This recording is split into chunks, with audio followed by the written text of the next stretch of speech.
Star Wars. It's one of the biggest franchises ever, arguably, and it's arguably a lot of things. I would argue that the Star Wars fandom is a mess. I would also argue that the fandom is taking the life out of Star Wars. Arguably.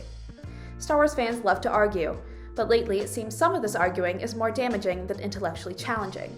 I'd say it all started when George Lucas sold his company to Disney in 2012, but the prequels got its own backlash from fans. However, the political climate of 2017 and The Last Jedi created the perfect storm to rip up the Star Wars fandom, arguably. Far-right trolls bullied sequel actors Daisy Ridley and Kelly Marie Tran off social media.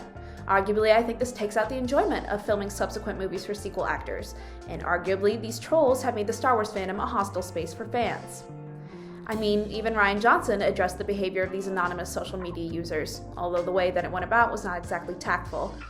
I'd like to add that the domestic total for The Rise of Skywalker was less than that of the other two movies in the trilogy, although that might have been due to Solo's massive flop.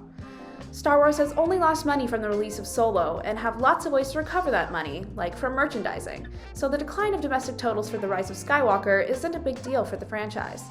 But when will these trolls affect the franchise and fandom? In my opinion, it might not be long. I've seen plenty of Star Wars fans debate about cutting contact with the fandom, and when these fans leave, the only ones that will be left are the fans who are never satisfied and berate everything that Star Wars puts out. A franchise and fandom go hand in hand, and when one deteriorates, so does the other. Star Wars is pushing out a lot of content right now, some good and some bad, but I'm not sure how long it'll hold out. But this is just my opinion, my argument. And that's the great part about being in a fandom, getting to share your opinions. And I hope we could continue to do that. Thank you for watching.